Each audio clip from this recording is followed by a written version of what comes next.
Hi viewers, welcome to our channel. ప్రస్తుతం మనతో పాటు సీనియర్ జర్నలిస్ట్ దాము బాలా సార్ నాడు వారితో మాట్లాడు. నమస్కారం సార్. సార్, చంద్రబాబు గారిని A1గా, లోకేష్ గారిని A2గా చేర్చుతూ ఈసీ ఆదేశాలతో సిఐడి వాళ్ళు ఒక కేసు నమోదు చేస్తారు సార్ వీళ్ళపైన. అసలు ఇదేం కేసు, ఎందుకు ఈ విధంగా కేసు నమోదు చేస్తారు సార్ వీళ్ళపైన? యాక్చువల్ మనం చెప్పుకున్నాం, మనం ల్యాండ్ టైటిలింగ్ యాక్ట్ మీద వీళ్ళు దుష్ప్రచారం చేస్తున్నారని, చంద్రబాబు క్యాంపు చేస్తున్నారని, ముఖ్యంగా పిఆర్ కాల్స్, మనకి కాల్స్ వస్తుంటాయి కదా ఫోన్లో, అట్లా కాల్స్ ద్వారా వాళ్ళు దీన్ని మీ భూమిని ఆక్యుపై చేస్తాడు బకాసురుడు, రాక్షసుడు జగన్, ఇలాగ ప్రచారం చేస్తున్నారు. నిజానికి ఈ చట్టం ల్యాండ్ టైటిలింగ్ యాక్ట్ 2019 జూలై 29న అసెంబ్లీలో పాస్ అయినప్పుడు తెలుగుదేశం దాన్ని ఆమోదించింది. తెలుగుదేశం సపోర్ట్ చేస్తూ దాన్ని అక్కడ ఓటేసింది. అట్లాగే అప్పుడు ఇతను మన వైయవల్ కేసు ఒక స్పీచ్ కూడా ఇచ్చాడు. ఆ స్పీచ్ ఇప్పుడు బయటకు వచ్చింది. ఆ స్పీచ్లో అతను క్లియర్గా ఏం చెప్తున్నాడంటే, ఇది మన దేశంలో ఇప్పుడు పెట్టారు కానీ ఆస్ట్రేలియాలో 1858లోనే పెట్టారు. Torrent system of land titling అని అన్నారు దాన్ని అప్పుడు. సో ఇది గతంలో కూడా రాజస్థాన్ అక్కడ కూడా 2016లోనే ట్రై చేశారు కానీ గట్టిగా అమలు చేయలేదు. కర్ణాటకలో కూడా భూమి పేరుతో ఇదే చట్టాన్ని అమలు చేశారు. ఇవన్నీ కూడా వైయవల్ కేసు అప్పుడు మాట్లాడారు. అంటే క్లియర్గా ఈ చట్టాన్ని అప్పుడు సమర్థించి, ఇప్పుడు కావాలనే ఎన్నికల ముందు వీళ్ళ దగ్గర ఉన్న ఆయుధాలు ఇవి పనిచేయట్లేదని ఒక జనాల్ని డైవర్ట్ చేసి, జనాల్ని భయభ్రాంతం చేసి, మీ ల్యాండ్ జగన్ ఆక్యుపై చేసేసుకుంటాడు అని ఒక ఇది కలిగించి, దీనికి సంబంధించి రకరకాలుగా కమ్ముకొని మీడియా వాళ్ళ రకరకాల పర్సన్స్ నా ల్యాండ్ పోయిందని, ఈ మధ్య ఇప్పుడే ఇందాక చూసారు రమేష్ అని, మాజీ ఐఏఎస్ ఆఫీసర్ పివి రమేష్, ఆయన ఎవరో కాదు, ఆయన స్కిల్ డెవలప్మెంట్ కేసులో ఉన్నాడు. సో ఆయన ఖచ్చితంగా నేచురల్గా జగన్కి యాంటీగానే ఉంటాడు కాబట్టి ఆయన దగ్గర నా ల్యాండే తీసుకున్నారు. నా ల్యాండ్ తీసుకుంటేనే దిక్కులేదు, మరి ఆయన ల్యాండ్ తీసుకుంటే ఎందుకు హైకోర్టుకి వెళ్ళలేదు ఆయన అర్థం కాదు. అంటే ఇలాగా ఇప్పుడు మా ల్యాండ్ కూడా 2 సార్లు కూల్చారు, మా ల్యాండ్ ఎవరు తీసుకోలేదే, అట్లా నాకు తెలిసిన ల్యాండ్ ఎవరు తీసుకోలేదు. మరి అంటే ఇట్లా ఏంటంటే ఆ ల్యాండ్ పర్టికులర్స్ తెలియకుండా, ఇప్పుడు ఫర్ ఎగ్జాంపుల్ మా ఊర్లో ల్యాండ్స్ అన్నీ కూడా మెజారిటీ ల్యాండ్స్కి రిజిస్ట్రేషన్స్ లేవు.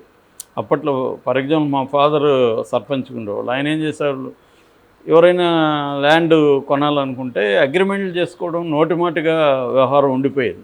రిజిస్ట్రేషన్స్ లేవు ఆ కాలం. ఓకే, అది ఇప్పుడు ఆ ప్రొసీజర్ని ఫాలో కావాలి.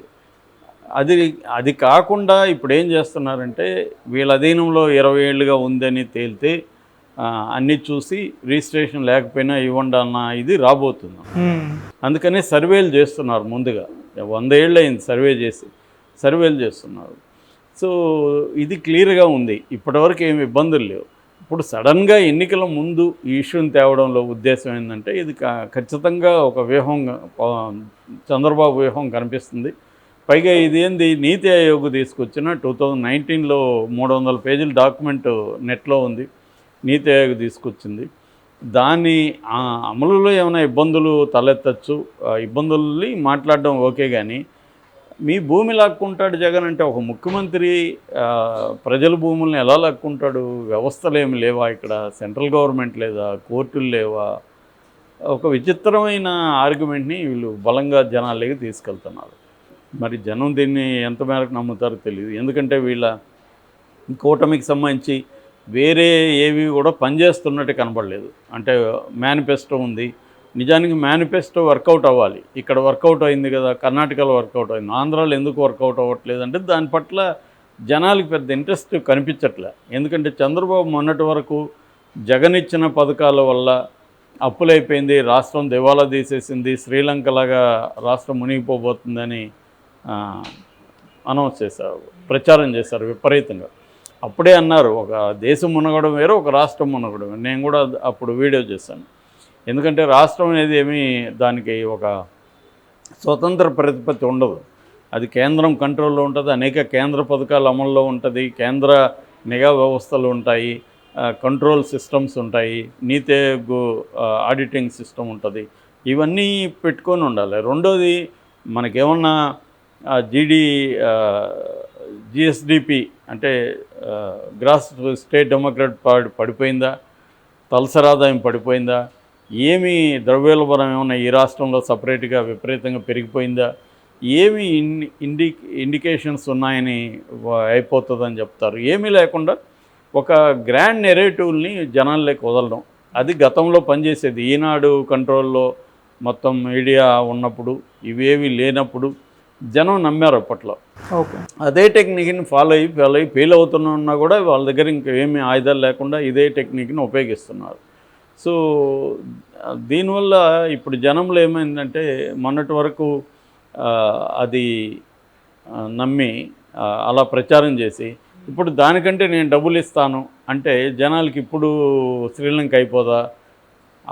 జగన్ ఇచ్చే పథకాలకే 70,000 కోట్ల పైన సంవత్సరానికి అవుతే ఈయన ఇచ్చేదానికి 1,50,000 కోట్లు అయితే ఎక్కడి నుంచి వస్తుంది అనేది ఇప్పుడు జనాలకి ఏదైంది. జగన్ ఏమో ఒక పక్క నేను ఆయన ఇచ్చాడని నేను పోటీపడి హామీలు ఇవ్వను, ఈ బడ్జెట్ ఇది, ఈ బడ్జెట్లో నేను ఇంతవరకే చేయగలను, చిన్న చిన్నవి పెంచగలను, ఆయన ఇవ్వడం మాత్రం ఇవ్వలేడు, ఆయన ఖచ్చితంగా ఇవ్వడానికి ఆయన హామీలు ఇవ్వట్లేదు అని చెప్తున్నాడు. ఆల్రెడీ జనం ఆ విషయం మీద వెళితే జనం ఏదో ఒక నిర్ణయం తీసుకుంటారు. అంటే ఎవరిని నమ్ముతున్నారు, జగన్ ఇచ్చేవే చాలనుకుంటారా, లేకపోతే చంద్రబాబు ఇచ్చేదానికి ఆశపడతారా అనేది తెలుస్తుంది. కానీ ఆ జనాల్లో రియాక్షన్ రావట్లేదు. దాంతో వీళ్ళు దీన్ని ఒక భూతంలాగా చూపించి దీని మీద డిపెండ్ అవుదాం అనుకున్నట్టుగా తెలుస్తుంది.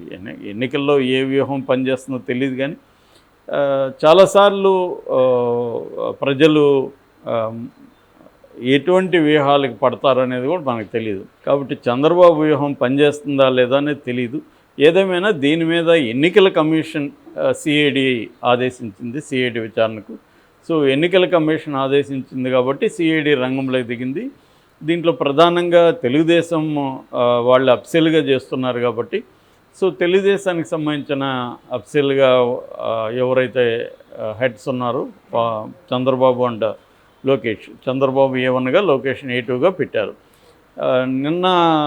నిన్న కాదు ఈరోజు యువకాలంలో మాట్లాడుతూ లోకేష్ మీరు సిఐడి కాకపోతే సిబిఐ పెట్టుకోండి అని జగన్ని ఛాలెంజ్ చేస్తున్నాడు. నిజానికి జగన్ కాదు కదా సిఐడి పెట్టింది, ఇది ఎన్నికల కమిషను. ఎన్నికల కమిషన్ పెట్టినప్పుడు ఎన్నికల కమిషన్ బాధ్యత వస్తుంది తప్ప జగన్ ఎందుకు వహిస్తారు? జగన్ సిఐడి మీద దీని మీద పెట్టే పరిస్థితి ఏముంది? జగన్ వాళ్ళ మీద కూడా పెట్టారుగా, సజ్జల భార్గవరెడ్డి మీద కూడా సిఐడి పెట్టారు. సో ఎన్నికల కమిషన్ అనేది ఈ పని చేసింది. ఎందుకంటే దీని మీద ఇది నీతి ఆయోగ్ది, సెంట్రల్ గవర్నమెంటే రాష్ట్రాలకి దీన్ని రికమెండ్ చేసింది. దాదాపు 12 రాష్ట్రాలు దీన్ని అమలు చేసే కార్యక్రమాల్లోకి వెళ్తున్నాయి.